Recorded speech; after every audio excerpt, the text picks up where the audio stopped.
Oh my God, mga lods! Parang umaamo na si Trillanes. At kung totoo ito, nakakatawa ang mga kumagat kay Trillanes.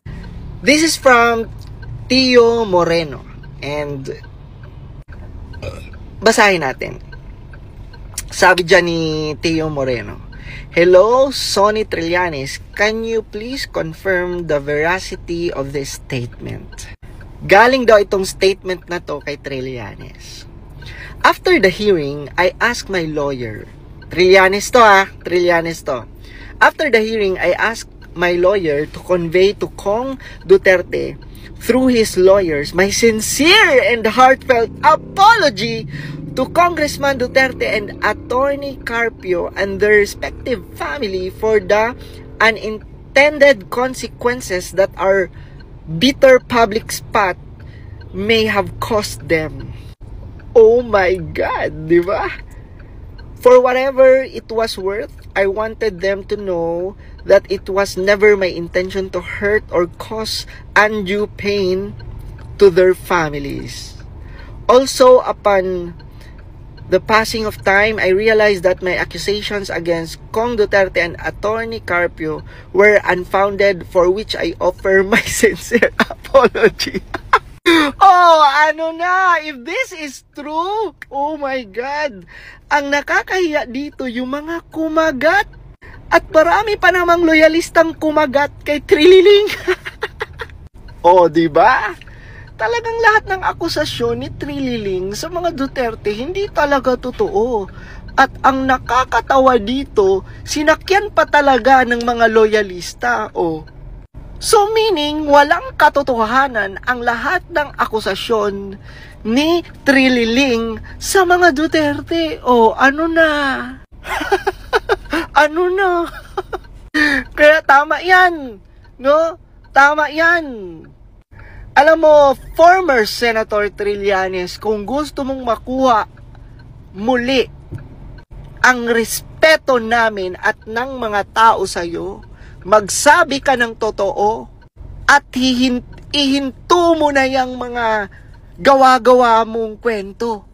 So yan naman po ngayon yung bagong pinapakalat, ina-amplify po ng mga DDS, no, ng kampo po nila.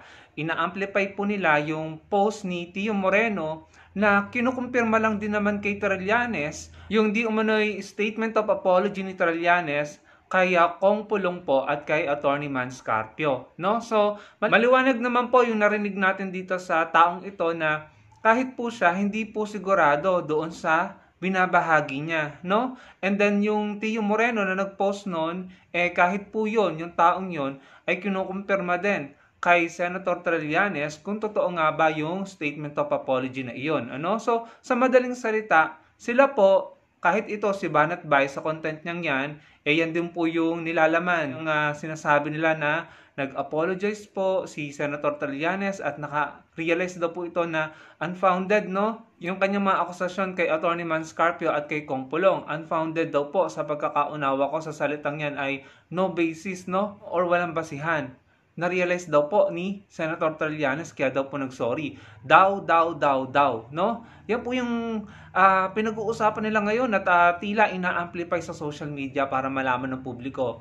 Ito po ang problema natin mga kababayan pagdating po sa impormasyon na nasasagap natin sa social media. Mga impormasyon na karamihan at mas marami pa nag-a-amplify ay yung mga impormasyon na sinasabing daw, siguro, baka walang kumpirmadong katotohanan mga kababayan. Again, kahit po yung pinagmulan ng post si Tio Moreno, hindi rin sigurado doon sa sinasabing statement daw ni Senator Trillanes dahil kahit nga po siya, si Tio Moreno, ay kinukumpirma niya ito kay Senator Trillanes. So, pare-pareho po silang hindi sigurado pero sila po ay energetic, no? At talagang may kumpiyansa na i-amplify yung sinasabing statement daw po na iyon ni Senator Trillanes, no? Yan po yung problema. Maaari kasing marami nang maniwala sa kanila or i-take it as reality na kahit hindi pa naman po mga kababayan. Kasi nung chinek ko po yung actual post ni Tio Moreno, umabot na po ng libo-libo ang nag-share at marami na pong nag-engage at nag-react at nag-komento.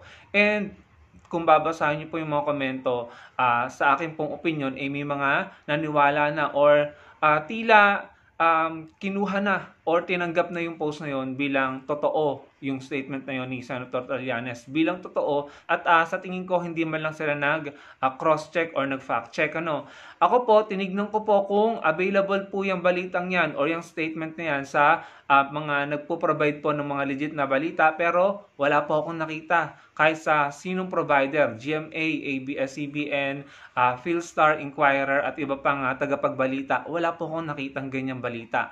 Yan po ay magiging laman ng balita kung totoo yan. Kaso hindi po talaga lumabas. So sa akin pong palagay, hindi po yan totoo. No? And tinignan ko rin po yung mga post at saka mga platform ni Senator Trillanes. Wala po akong nakitang apology statement na pinost niya.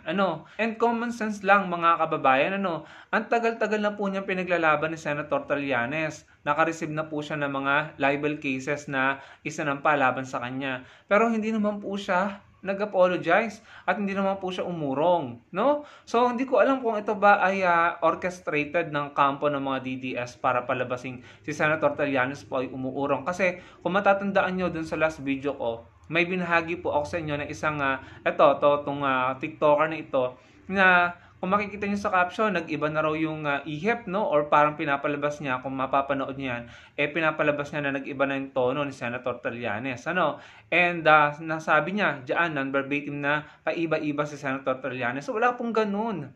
Meron pong paninindigan si Senator Trillanes from 2015 or 2016 up to now. Yan pa rin po yung pinaglalaban niya, no?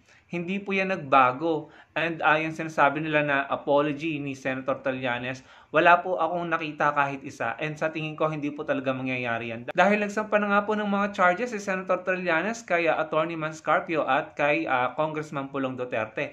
So kung mag-a-apologize siya, sa tingin ko dapat niyang uunahin is iurong yung mga charges na isinampa niya sa DOJ. Laban po kay Attorney Manscarpio at saka po kay Kong Pulong. No? So, bakit mag-a-apologize siya? 'Di ba? Kung sa tingin niya unfounded, yung po kasi sinasabing statement daw ni Senator Trillanes na puro daw naman, hindi naman kahit sila, hindi nila kumpirmado, no? Ang nakalagay doon sa statement daw na 'yon ni Senator Trillanes ay nakita ni Senator Trillanes in my understanding na unfounded or baseless yung kanyang mga akusasyon, no? So kung sa tingin niya baseless pala at kung totoo 'yon, di dapat inurong niya lahat ng charges na isinampa niya sa DOJ laban po kay Attorney Mans at saka po kay Kong Pulong. Hindi po ba mga kababayan? So alam niyo, sa tingin ko talaga mga kababayan, ang mga ito lamang ay ang mga ito ay kinukonvince nila ang kanilang mga sarili. Pinapasaya nila ang sarili nila gamit ang mga haka-haka or mga bagay na malayo sa katotohanan or hindi nangyayari. At sa tingin ko, hindi mangyayari. Mga kababayan. Kaya naman sana po makuha natin ng atensyon ni Senator Trillanes para po makapagsalita siya patungkol dito, no? Dahil ang dami na nga po nag-a-amplify niyan. And sa tingin ko, marami na pong naniniwala or tinanggap yan as if totoo talaga nangyari. Pero as far as I know, chinek ko po sa mga tagapagbalita at saka po sa mga platform ni Senator Trillanes, wala po akong nakitang ganyan or kahit ano na magpapatunay na totoo pong nangyari yan. Mga kababayan? Kasi nga, again, kahit po si Tio Moreno na pinagmulan po ng post na yan, hindi sigurado. Unfortunately, yung ganyang estilo or yung ganyang uri ng mga post, maraming naniniwala po or tinitake it as if totoo na talaga, no? Meron ding mga taong nag-iisip at chinecheck kung totoo ba or hindi basta-basta naniniwala, pero sa kasamaang palad po, marami rin po ang naniniwala agad, no? Especially kung yung post ay pabor sa kanila at sa kanilang mga sinusuportahan. So, ganyan po yung nangyayari ngayon sa atin, sa social media, sa ating bansa. Yan po yung problema natin. Maraming naniniwala sa mga haka-haka, sa mga daw-daw, sa mga tanong pa lang naman at wala pa talagang konfirmasyon na legit ang nilalaman ng post, pinaniwalaan agad. Minsan may mga content creator na estilo talaga na kunwari nagtatanong para lamang talagang i-imply, no? Or talagang sabihin na nangyari ang isang bagay kahit hindi naman talaga nangyari. Ginagamit nila yung style na pagtatanong. Kunwari nagtatanong, Pero in reality kasi, alam nila sa sarili nila na kahit nagtatanong lamang sila, alam nila na may maniniwala na agad dun sa mga pagtatanong nila. No? Yun po yung nakikita kong style ng ibang content creator. Yan din po yung naging problema natin mga kababayan, especially nung nakarang administrasyon po. Yung naratibo na hindi na kami naniniwala sa mainstream media, sa mga vloggers na lang kami naniniwala. Pinagtibay nila yun pinatindi nila yung naratibo na yun. At marami pong tao sa Pilipinas at mga netizen ang pinanghawakan na yon at sinasabi na rin yun, no? Na talagang hindi na kami naniniwala sa mainstream media, sa mga vloggers na kami naniniwala.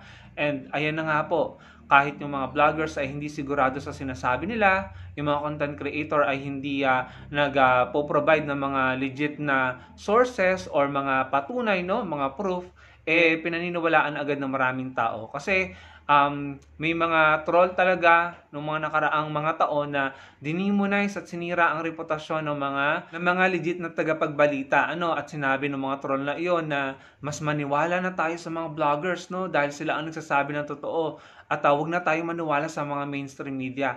Yun po yung kinondisyon, no, sa ating mga Pilipino noong mga nakaraang mga ilang taon, kaya marami na po ang nagalit at ayaw na maniwala sa mainstream media at sa mga vloggers na lamang. And then nung nakita nila na yung mga tao sa mga vloggers na naniniwala, wala na po silang pakialam, basta magbato sila ng impormasyon.